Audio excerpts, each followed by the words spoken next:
Okay, so hi guys, I'm Bristol Seymour. I have a 2-year-old, almost 2.5-year-old daughter named Scotty. This is Sarah. I'm Sarah Rotz, and I have a 2-year-old. She's almost 3 in March, and then a 9-month-old, Jack. I didn't say Piper's name.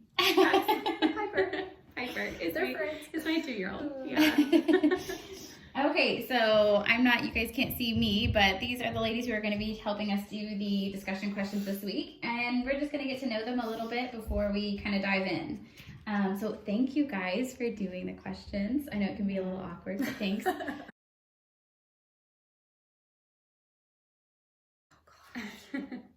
Did you have one? So I drank like curdled milk before, like on accident, which is disgusting. But I do have a story for the weirdest thing. I was in Africa on a mission trip, and they slaughtered a goat for us as like this like sacrificial thing. And my pastor, because they were like the pastor of our group, it was like this, what is it? Like special thing for her to eat the eyeball. Oh. And so she had to eat the eyeball of the goat. Oh. I didn't have to do it. Like, I'll never forget that because it's the most disgusting thing I've ever. I don't know if this is like an accident, but because I knew I was like eating this, gross. But I didn't know what it was, so I'm counting it. In college, so I went to school in Texas, and like Texas barbecue is huge, like I love it. And my friend's dad, for like a big graduation party my senior year, made like all this barbecue. So it's like family style or buffet or whatever. And so I fill my plate and I'm like eating it, and my friend leans over and she's like, "You know you're eating cow tongue right now." I was like, "Oh." Did you love it? Before you knew what it was? I was eating it and I was like, "Yeah, this is like fine." It's a little chewy, but it's good. Yeah, it's supposed to be like a delicacy. Not delicacy, it was supposed to be good, but I did stop eating it, and I was like, "Oh, I can't eat this anymore." You know, it's like when you something, you know what it is. You know what it is, it just changes your perspective. So.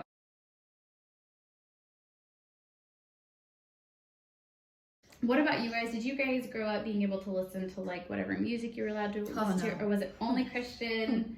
What about like movies or? Oh yeah, just like straight Christian music, like had all to like the time hide secular music. Yes, like 100%. Well, I couldn't even like hide it until high school when I got my own car, and I was like, oh, I could listen to my own radio station.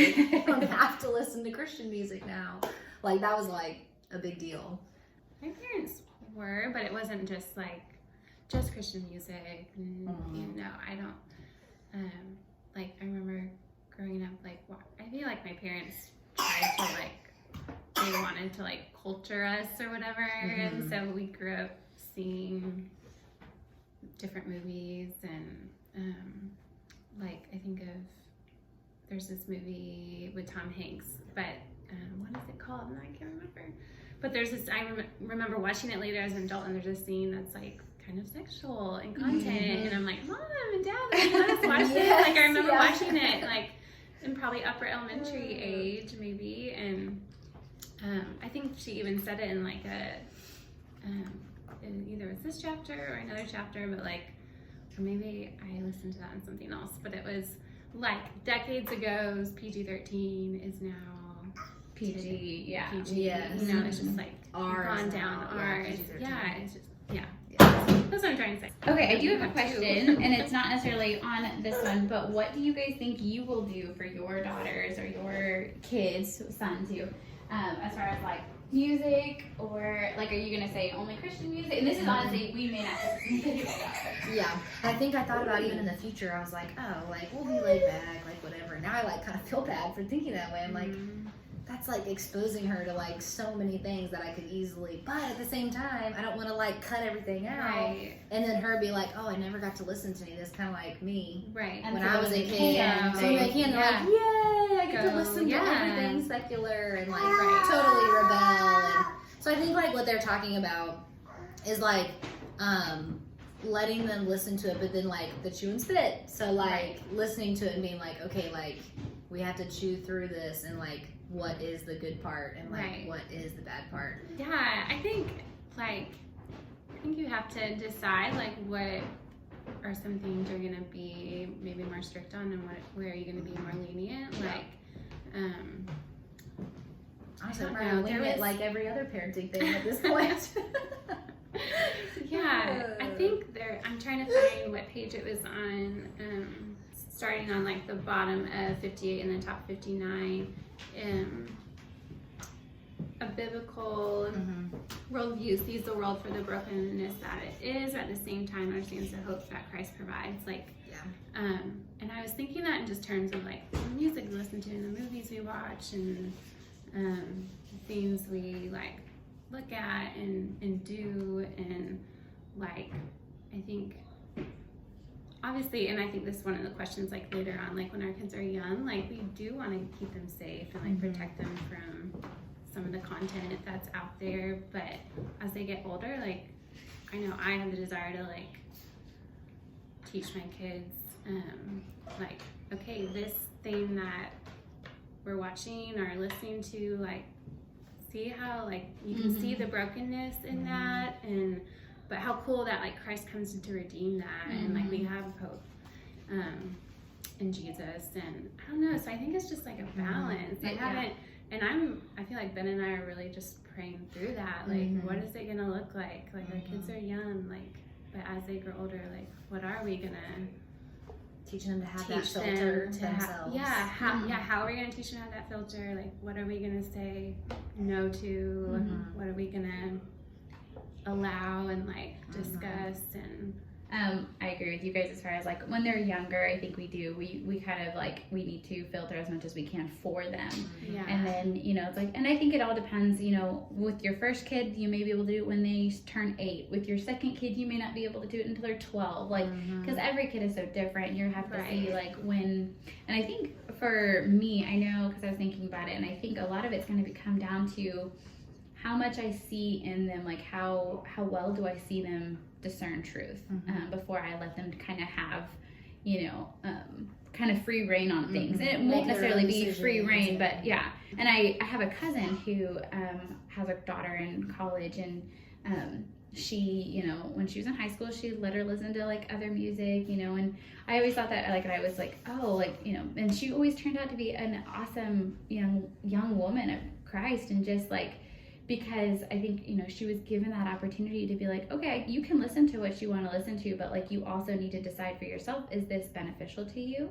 Is this glorifying God? Like, even if it's not Christian, I do think, like what she said, you can watch movies and see or use it as an example of where it can glorify God. And then we can watch movies and also see you know, the sin in the world, and use that as an example. And we can use something that's not meant to be Christian in a godly way. Yeah, for sure. Yeah.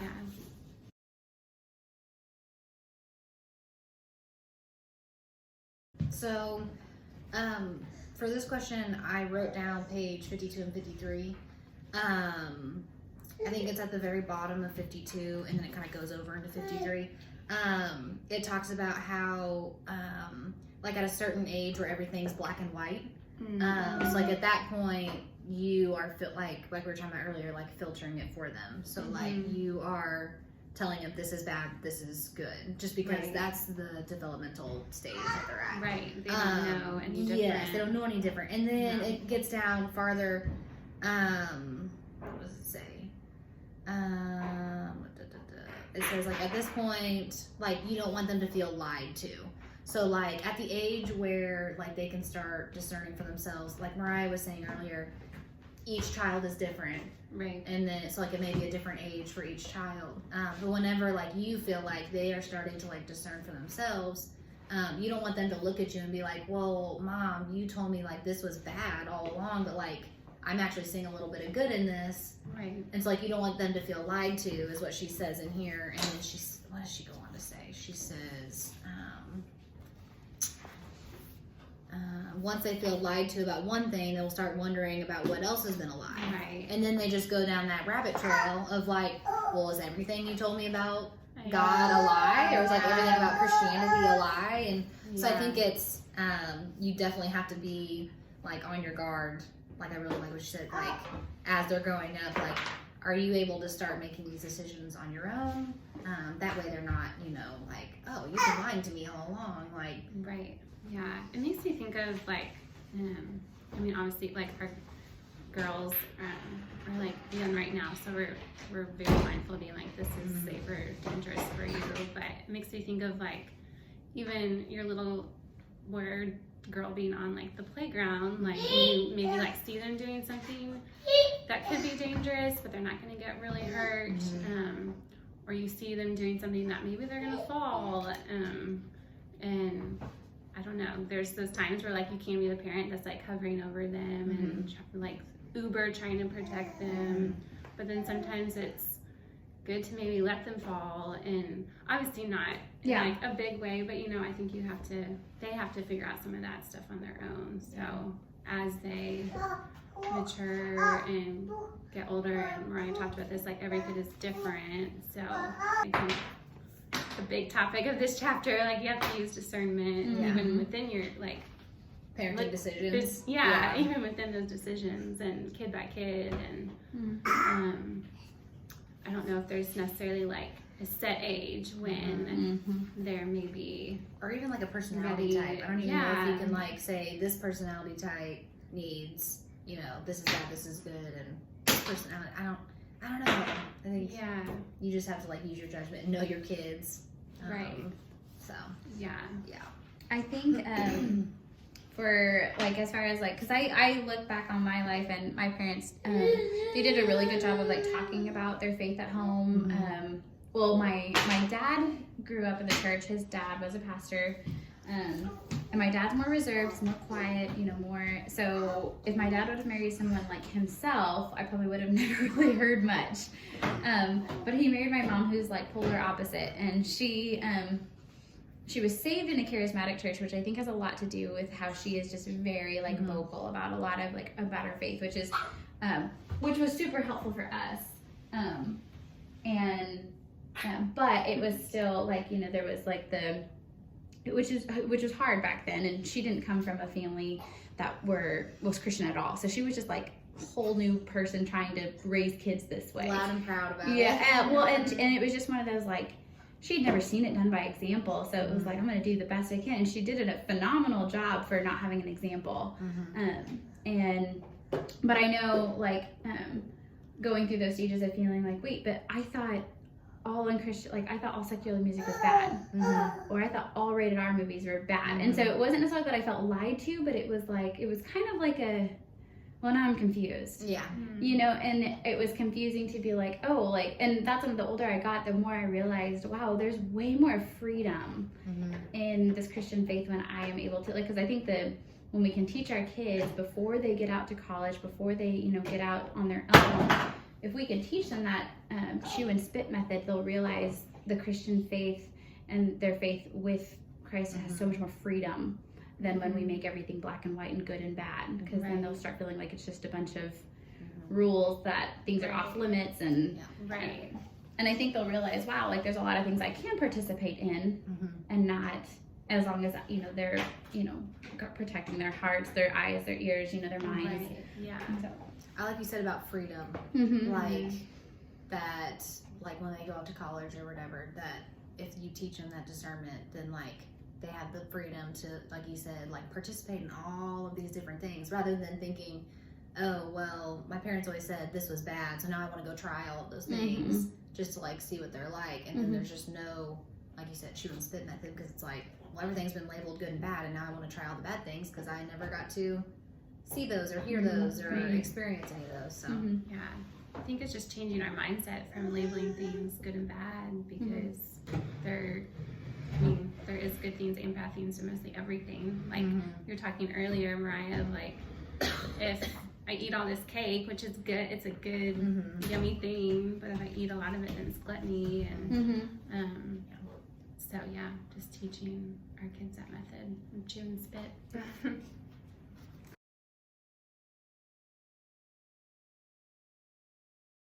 First thing I thought of was just kind of as my kids get older, just asking them questions of like, okay, why do you like that song, or why do you want to watch that movie, or kind of like the next question, like listening to it together, watching it together, and talking about it together, and just asking questions like, what's something like good you saw in that? Like, did you see God anywhere in there? Or That's the same thing. that was the first thing I thought of when I read that question. Yeah.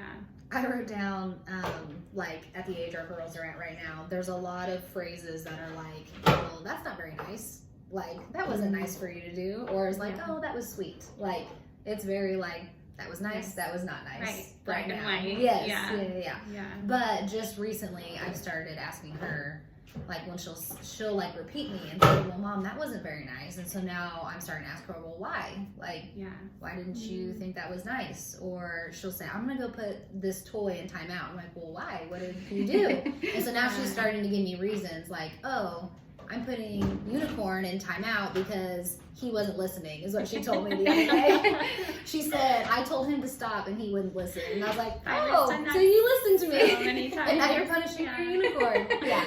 So I've started to like insert like why and like questions and stuff. But kind of like what you said, like how your parents didn't have that like open discussion with you. That's kind of how I like kind of flip-flopped, like you talked about generations, is like I want that like open discussion with her, and not even just like I really don't want to like pound her with questions, but to ask her questions to get her thinking. I feel like you're kind of just like building on one thing after the other. Still very simple. Yeah, it starts simple building. and it can build on like Piper asked me the other night, like, which it made me think of like our first chapter, but we were reading just like a little book on Noah. Yeah. And it's just like a pop-up, like it's very simple. Anyway, she was like, where is God? Like on this page. Oh yeah. And so it just started a conversation of like, well, we can't see God. And we just like dug a little deeper into that. I mean, kept it simple, but like so I feel like I want to do a good job of like what we talked about, fostering just an environment where like she can ask questions and like I think it's really good that you guys are both already, I mean, you guys only have 2-year-olds, but you guys are already asking that question of why. I see, or I've talked to moms, and sometimes they'll just be like, oh, she doesn't understand that. Oh, she doesn't get that. And I'm like, but she can. They do. Like, they understand so much more than we give them credit for. And yeah, exactly. And when if you talking to them and exactly, and if you exercise that part of their brain of why, and they have to like reason and kind of think back on previous like actions, or you know, they're learning how to think of motives, they're learning how to think of intention. I actually read a book about brain development for kids. It was super helpful. It was like for parenting and stuff, but it really helped you understand, like, we have a left side and a right side, but we also have like a downstairs and an upstairs, and like that upstairs brain is what helps us like think of future decisions, or helps them understand this action has a future consequence. And if they're not asked those questions at a young age, like that cannot develop as strongly as it could if we like a great way that it said was like situational questions, like at dinner time, ask like, would you rather type questions, or like, what would you do in this situation, or if you could only take these options, like really helping them navigate like how to use different parts of their brain. It was super interesting. And so I try to do that as well, like just trying to like, I'll put a link for the book because it was a really good one. Yeah, that you should.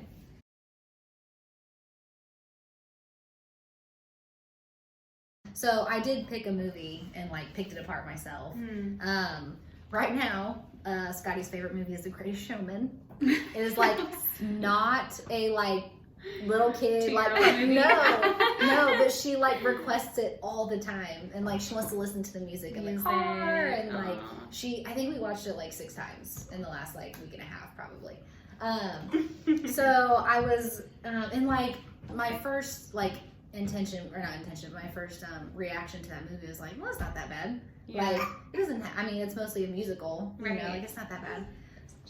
Indian scene. Yes, yeah. So then I was kind of like picking it apart a little bit, and so for like the good aspects of it, chew and spit as you may. The good aspects, I think the biggest like concept in there is like accepting and loving people like of all shapes and sizes. So like how he like brings all these people on stage, and like you know, the people that society rejects, he was accepting, which like, who was the big example of that? Like Jesus, like accepting all of the rejects of society, the people that were disliked or shunned or whatever. So like, that's really good, like, idea for like kids to pick up on. And then there's a lot of like forgiveness and redemption, and acceptance. Like, those are like the good things that you get for it. And then the bad, I didn't even realize it until I started picking this part, but like, they just like casually drink through the entire movie. Like, they have beer in their hand like half of the time, and like, while we're watching it, I don't realize it. And then when I was looking at this, I was like, they're just like drunk all the time. Like, they're always drinking in this movie. Like, him and Zac Efron are like taking shots for like 10 minutes straight. Like, oh my gosh. I was like, oh, and like, they're accepting that. So like, they're showing that as something that's like accepted. And then there's like, I think like a couple cuss words in there that I picked out that I was like, oh, I didn't even realize that was thrown into a song. And then the other like big idea was like deception and lying. So like, him like as a showbiz guy, like he was like all about like decepting his audience, and then like, you know, like almost to the point of like lying. Like when he gets the loan from the bank, like he lies to them about getting the money, and like his wife just accepts it and is like, okay, well, we have the money, so I don't really care that she just lied to get $10,000, you know? Right. So just things that are like accepted that I just kind of blew past in the movie because I was enjoying the music and dancing. So yeah, but I feel like even in like children's books, just like I mean, any kind of book, there's something that you can like pull out of, like whether it's like behavior wise or relating it to our faith, and I don't know, there's just like a lot there that you can start getting them even just thinking about. But even like a secular book, like I don't know, I think Piper really likes this book, and I hate to read it because it's super long, but it's Eloise at the Plaza. I don't know if you guys I think she got at the library, but the character Eloise, just behavior-wise, like she's kind of like mischief, into everything, and doesn't always say the nicest things. So we've had conversations like, is that kind, like a kind way to speak, or I don't know, stuff like that. But I feel like kids' books in general, like even secular books, like you can just pull so much out if you really look for it. Okay. Yeah. Good job, guys. Thank you so much for coming over. Yeah. They've dealt with this little guy crawling around everywhere. Squeeze him. We've eaten a crown. We've lifted up the camera. Yeah, it's fine. Yeah, It's all good. All right, well, I want you guys get home to your babies and enjoy this evening. Thank you guys so much. And Thank you. go ahead.